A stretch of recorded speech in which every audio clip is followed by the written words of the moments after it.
Fala galerinha, beleza? Agora nós vamos continuar a última aula de climatologia e vamos falar da circulação geral da atmosfera.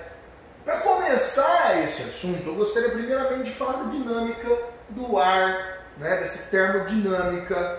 Por quê? Geralmente, vamos colocar a geografia aqui, na sua casa, aqui na nossa sala de aula. Nós temos um ar condicionado. O ar condicionado está na região mais alta do seu cômodo, lá no alto da parede. Por quê? Porque o ar frio vai descer. Se você já viajou para um país mais frio, algumas regiões do Brasil também mais frias, você encontrou aquecedores. O aquecedor sempre está no lugar mais baixo. Por quê? Porque o ar quente sobe. É a mesma dinâmica do ar observado, por exemplo, nos balões. Eu encho o balão de ar quente, vou aquecendo o ar que está nesse balão, ele vai subir. Com o nosso planeta, galerinha, não é diferente. A termodinâmica da atmosfera vai funcionar da mesma maneira. Sempre os ventos vão seguir de uma área de alta pressão, que dissipa, para uma área de baixa pressão. A área de baixa pressão nós chamamos de ciclonal. A área de alta pressão, anticiclonal. Então eu tenho anticiclone, alta pressão, ciclone, baixa pressão. Os movimentos do vento de subida quanto de descida. As áreas de alta pressão eu tenho o que eu chamo de subsidência. A área de baixa pressão eu tenho a ascendência. Então na alta pressão o ar ascende, na baixa pressão o ar vai descer, o que nós chamamos também de subsidência. Às vezes a gente não tem os termos, de anticiclonal, ciclonal, mas aí você tem o termo de ascendência, região de ascendência e região de subsidência. Subsidência, alta pressão, anticiclone. Ascendência, baixa pressão, ciclone. Os ventos sempre irão de uma área de alta para baixa pressão. Nós falamos na aula anterior, na troposfera, conforme nós vamos subindo pelo gradiente térmico, a temperatura diminui, ele vai ficando mais frio. Ele vai descer, formando uma região de alta pressão. Formou alta pressão, ele vai se dissipar para baixa pressão. Na baixa pressão, mais quente, ele vai subir. Percebem este ciclo de alta e baixa pressão? Então, no nosso planeta, nós temos diversos ciclos de alta e baixa pressão. Vocês vão perceber também que pela rotação do nosso planeta, nós vamos ter um efeito chamado Coriolis, outro termo bem legal, galerinha, que garante os nossos ventos, os alísios, contralísios, que eu já vou falar para vocês, uma certa curvatura neles.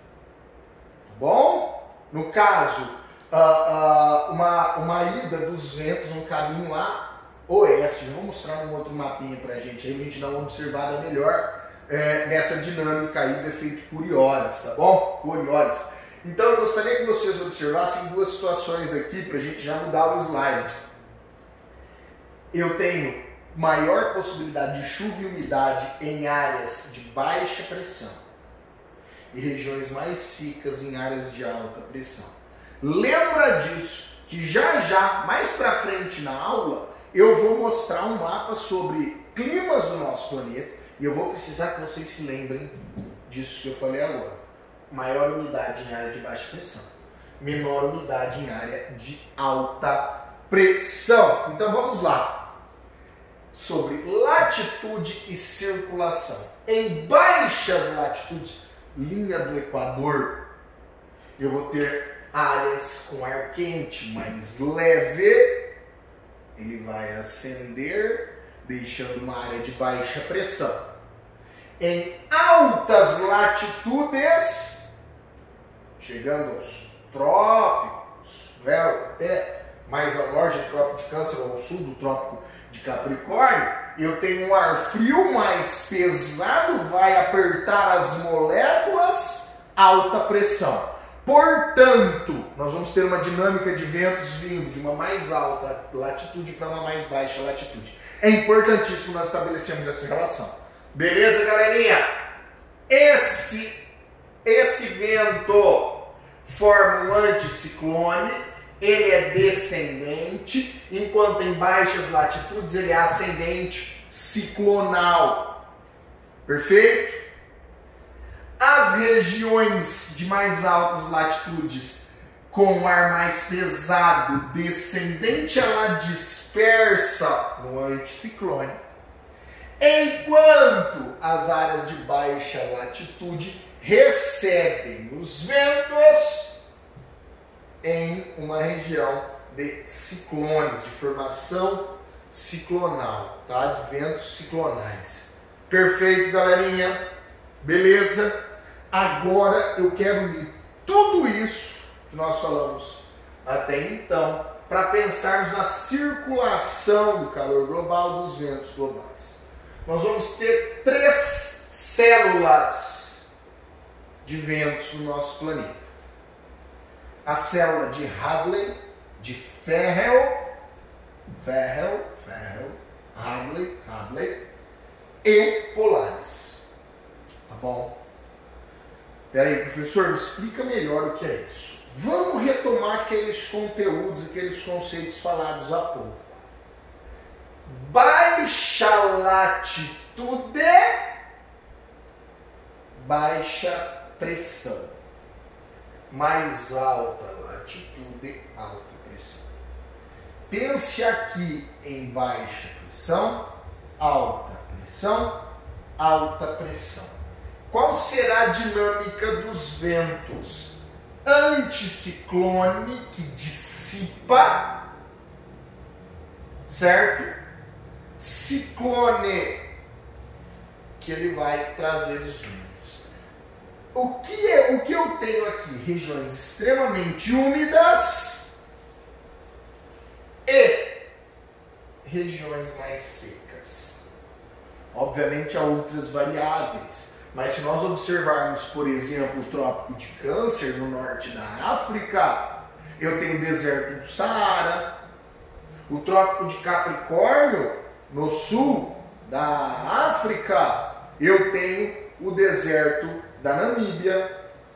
Beleza, galerinha? Seguindo a linha aqui do Trópico de Câncer, nós já tivemos questão na FUVEST, por exemplo, falando sobre essa linearidade de desertos, não é? Oriente Médio, Irã, Arábia Saudita, o norte da África, o deserto de Thar na Índia. Estão vendo? Então por que eu tenho essa linearidade? É por causa do trópico? Não, é porque é uma área de alta pressão, menor possibilidade de chuva, beleza? Então essa umidade vai para uma alta pressão. Professor, perfeito, compreendi. E o que tem a ver esses ventos alísios? Os ventos alísios são este caminho nesta região entre os trópicos e a linha do Equador, onde esses ventos caminham, convergem para a linha do Equador. Ó, professor, mas por que ele está assim, ó, sentido, não é, oeste, pelo movimento de rotação do nosso planeta? Vamos retomar lá? Efeito Coriolis. Essa é a dinâmica do efeito Coriolis. Professor, eu já ouvi falar nos contralísios. Os contralísios são os ventos já mais altos que voltam para as regiões dos trópicos mais secos. Portanto, os contralísios nos garantem uma região mais seca. Exemplo, professor, vamos levar lá, né, agora para o hemisfério sul, outra região mais desértica, mais seca, na Austrália, o Outback australiano. Gente, conseguiram fazer, é necessário que nós façamos essa inter-relação entre as regiões de alta pressão e baixa pressão, com os climas Belê? Os alísios. Belê? Suave? Maravilha, minha galerinha. Vamos falar agora então de correntes marítimas. Pessoal, outra questão importantíssima. Ano passado caiu o neném. Nós falando de desertos. Olha só. Falava do deserto de Kalahari, na Namíbia. Falava na Austrália. Falava do deserto de Atacama. Quais as relações entre essas áreas e correntes marítimas? Eu tenho correntes frias. Percebem? Nessas regiões, pessoal, nós temos correntes marítimas frias. Espera aí que tem um lugar aqui. Olha só essa dinâmica aqui, ó, do deserto do Atacama.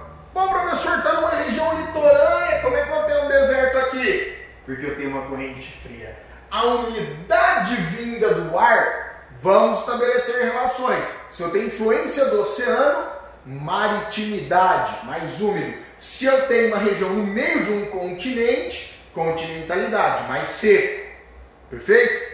Pensa naqueles países da Ásia Central. Pensa lá no Cazaquistão, Turcomenistão, Tajiquistão, Quirguistão, Uzbequistão, né? Todos esses países aí dessa Ásia Central, eles têm um clima mais seco, não é? Desvio dos rios que abastecem o Mar de Aral estão secando o Mar de Aral. Olha só todas essas relações. O antigo governo soviético que desvia esses rios para a produção de algodão, não é? E hoje essa catástrofe, não é, ambiental lá na Ásia Central. Olha que doideira, cara, influência de continentalidade lá. Bom, professor, mas a região do Atacama está no litoral do Chile. Por que então não é úmido? Olha outro, olha, muito legal, galera. Outro fator aí para o clima, uma corrente fria. A umidade está vindo do Oceano Pacífico. Encontra essa região fria, precipita. Eu tenho essa precipitação. E aí, mesmo sendo esta região litorânea, ela é barrada pelos Andes de receber umidade de outras regiões e se torna um dos desertos mais secos do planeta. Perfeito, galerinha? Entendemos isso? Da mesma forma, essas mesmas correntes quentes marítimas podem promover outras situações. Por exemplo, vamos falar de uma outra corrente famosinha, corrente do Golfo, que segue até a Europa e torna os invernos do litoral europeu menos frios do que os invernos aqui no Canadá e Estados Unidos. Por que, professor? Porque aqui eu tenho a corrente de Labrador fria. Chega a congelar os portos aqui no leste do Canadá, nordeste dos Estados Unidos. Olha só como é interessante. E na mesma latitude, eu tenho países europeus que o clima está muito menos frio do que no Canadá e Estados Unidos. Percebem essa influência das correntes marítimas, galerinha? Legal? Correntes importantes. Corrente de Humboldt fria, a corrente de Benguela, deserto de Kalahari. Bom, pessoal? Depois a gente vai ter uma aula de Japão à frente, os aulas já vão ter voltado, nós vamos falar isso na sala de aula, para a gente falar das correntes frias e quentes do Japão, o Ayashi, do Kuroshio. Tá bom? Sobre a pesca no Japão, nós vamos falar disso aí também. Vamos retomar essa vibe aí das correntes frias e quentes. Mas olha que legal, quando a gente falou dessas regiões de alta pressão nos trópicos. Olha só, deserto do Atacama, deserto do Kalahari, né, o Outback australiano. Olha o deserto da Califórnia, Saara, Arábia, Thar. Legal, né? Percebe isso, essa linearidade? Áreas de alta pressão, área de baixa pressão. Olha a área de baixa pressão aqui, a área de baixa pressão de baixa latitude, olha que legal. Floresta amazônica, floresta do Congo e as florestas equatoriais do sudeste asiático. Legal, né? Conseguimos estabelecer essa relação entre vegetação, clima, corrente marítima, dinâmica do ar. Percebem isso? Conseguimos entender, galerinha? Agora eu vou falar um pouquinho sobre algumas outras situações que a gente observa, por exemplo, relacionado à brisa marítima e brisa terrestre. Durante o dia, eu formo uma área de baixa pressão no continente, porque essa região continental, ela recebe mais calor, tá bom, pessoal? E ela vai formar uma área de baixa pressão. Os ventos, portanto, vão seguir sentido mar, continente. Durante a noite, a região de baixa pressão já é o mar. E alta pressão é o continente. Aí o continente passa a expulsar os ventos dele sentido oceano. Sabe aquela hora à noite que você está na piscina, a piscina está quentinha e fora dela está frio? É a mesma situação. A água do mar está mais quente do que aqui fora, forma baixa pressão. O vento à noite vai seguir do continente para o mar. Professor, por isso que eu vejo pescadores, quando eu vou à praia, os pescadores saem à noite, né? Para pegar essa brisa terrestre para o mar pescar. E aí depois, durante o dia, eles voltam. Exatamente, filhão. Eles se utilizam dessa dinâmica das brisas marítima e terrestre. Entenderam? Perfeito, galera? Vamos falar agora sobre pluviosidade, sobre precipitação, que ela pode ocorrer em forma de chuva, em forma de granizo, em forma de neve. Logicamente, a neve depende de uma região muito mais fria. A proximidade do solo é muito mais frio, o que vai possibilitar precipitar essas nuvens em forma de neve. A chuva, nós conhecemos bem aqui no Brasil. E o granizo, professor, de neve é igual? O granizo ele já é formado em nuvens muito mais altas. Essas nuvens atingem uma altitude maior e congela a chuva. Percebe a diferença? Então, Brasil, estamos aqui numa região quente, eu tenho chuva de granizo. Mesmo estando quente, professor, lembra do gradiente de temperatura por altitude? A nuvem está muito alta, está muito frio aqui na troposfera. E aí vai chover granizo. Granizo, não é granito. Pelo amor de Deus lá. Tá bom, galera? Perfeito? Ah, é igual neve? Não, não é igual neve. Aí no Brasil não neva, né? Neva. Ai, como assim, professor? No Brasil neva. Sim, senhores. Serra Catarinense, Serra Gaúcha. Tá ok? Belezinha, galera? Mas, obviamente, nada parecido com os Alpes suíços, né, amor? Você tem viajado muito pra lá. Enfim, galera, então vamos pensar, vamos falar sobre os tipos de chuva. Isso é legal, isso às vezes cai, tá bom? E é fácil, não pode errar, tá bom? Chuva convectiva é a simples dinâmica local de calor que eu tenho, né, essa água vai se transformar em vapor, né? Ela vai formar nuvens e chover. É a simples chuva convectiva, a típica chuva de verão, né? Se tiver aquela chuva, chega o verãozão aí, vem, aumenta a umidade do ar, o calor, essa água, vapor da água forma a nuvem, já chove aqui e acabou. Chuva de verão, chuva rápida. Tá bom, pessoal? Nós temos a chuva orográfica. Lembra que a gente fala lá em geologia, geomorfologia, montanha, orográfica, a chuva de montanha. Quer um exemplo que você já deve ter vivenciado? Você foi a Ubatuba. Lá nos chama lá, Ubatuba. Fui para Ubatuba, fiquei 7 dias lá, choveu 9. Né, Lê?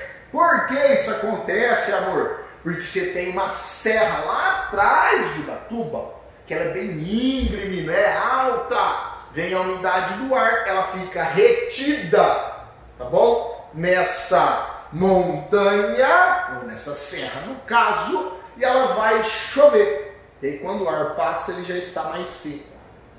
Perfeito? Essa dinâmica que a gente observa, por exemplo, no Nordeste, Planalto da Borborema também.